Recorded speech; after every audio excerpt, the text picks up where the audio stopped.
கனடாவில் போலி பணப்பாவனை அதிகரித்து வருவதாக கனடாவின் சில்லறை விற்பனை கவுன்சில் எச்சரித்துள்ளது. இந்த ஆண்டு நவம்பர் மாதம் முதல் பல போலி $20, $50 மற்றும் $100 நாணய தாள்கள் கண்டுபிடிக்கப்பட்டுள்ளன. இந்த ஒரு மாதத்தில் மாத்திரம் முந்தைய ஆண்டை விட அதிகமான போலி நாணய தாள்கள் கண்டுபிடிக்கப்பட்டுள்ளன. இந்த போலி நாணய தாள்களை கண்டறிவது மிகவும் கடினம் என நிபுணர்கள் கூறுகின்றனர்.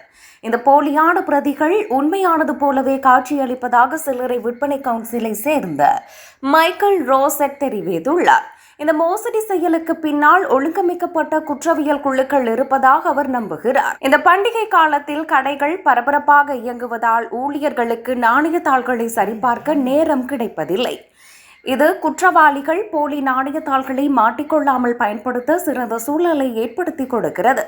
இந்த நிலையில் போலி நாணய தாள்கள் தொடர்பில் மக்களை எச்சரிப்பதற்காக கியூபெக் போலீசார் எச்சரிக்கை சுவரொட்டிகளையும் சில கடைகளில் ஒட்டியுள்ளனர். இவ்வாறான காலங்களில் சில்லறை விற்பனையாளர்கள் மற்றும் வணிகங்கள் கூடுதல் கவனமாக இருக்குமாறு போலீசார் கேட்டுக் கொண்டுள்ளனர். இதனை தடுக்க அரசாங்கம் விரைந்து செயற்பட வேண்டும் என நிபுணர்கள் கோரிக்கை விடுத்துள்ளனர்.